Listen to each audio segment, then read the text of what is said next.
আমার বিয়ের সময় আপনি বলেছিলেন যে যে কোনো প্রয়োজনে যেন আপনার কাছে আসি। আজ বড় প্রয়োজন বাবা, তাই ছুটে এসেছি আপনার কাছে। আমার তো একদণ্ড দেখার পর বিশ্বাসই হচ্ছিল না, চিনতেই পারছিলাম না তোমায়। গিন্নি, স্বয়ং মা লক্ষ্মী এসেছেন আমাদের গৃহে। তিনি অচলা হয়ে থাকবেন এই গৃহে। এ হলো ভবানী, নাটোরের রাজরানী।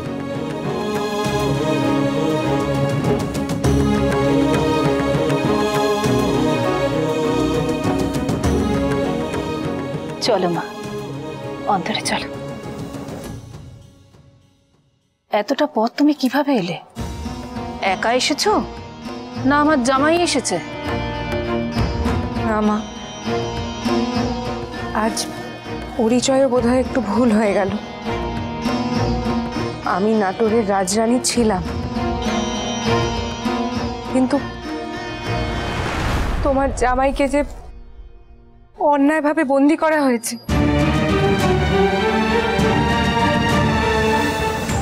আমি নাটোর ছেড়ে বেরিয়ে এসেছি তাকে বাঁচিয়ে তাকে ছাড়িয়ে নিয়ে যেতে। রাজার আসন আবার তাকে ফিরিয়ে দিতে। বাবা, আপনি যদি সাহায্য করেন তবে এই কাজ সম্পন্ন করতে পারবো। আমার যত গহনা ছিল আমি প্রায় সব নিয়ে এসেছি। বাবা, যা খরচ হয় হোক, কিন্তু আমার আমার এক সমাধান চাই। যে করে হোক মহারাজা রঘুরাজাকে নবাবী দরবারে সুবিচার পাইয়ে দিতেই হবে। তোমার সঙ্গে কে এসেছে? দয়ারাম কোথায়? সে আসেনি? দয়ারাম দাদা এসেছেন, সঙ্গে সত্য ঠাকুরপো, আমার পিসুতো দেবর, তিনিও এসেছেন। এনারা বাইরে অপেক্ষা করছেন। গিন্নি, ভবানীকে নিয়ে তুমি এক্ষুনি অন্দরে যাও। ওর সমস্ত গয়না খুলে সাবধানে সিন্ধুকে সেগুলো রেখে দাও। এত গহনা পরে তুমি এই জঙ্গল পথে এলে কি করে? শেঠজি, যে রাজরানীকে আপনি কন্যা সমা দেখেছিলেন সেই রাজরানীকেই এক দস্যু দল মাতৃ সমা দেখেছে।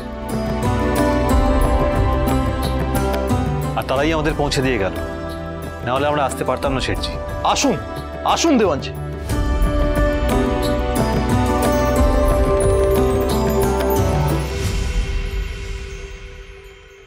আজ লক্ষ্মী পুজো।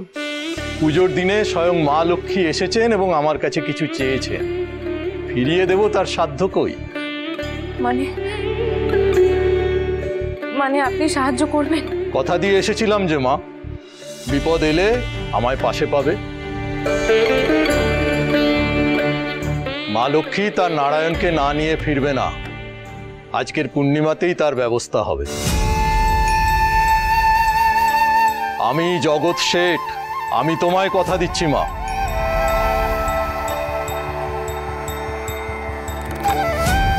তাই যেন হয় মা। রাজ রাজেশ্বরী রানী ভবানী, প্রতিদিন রাত 8:30টায় স্টার জলসায়।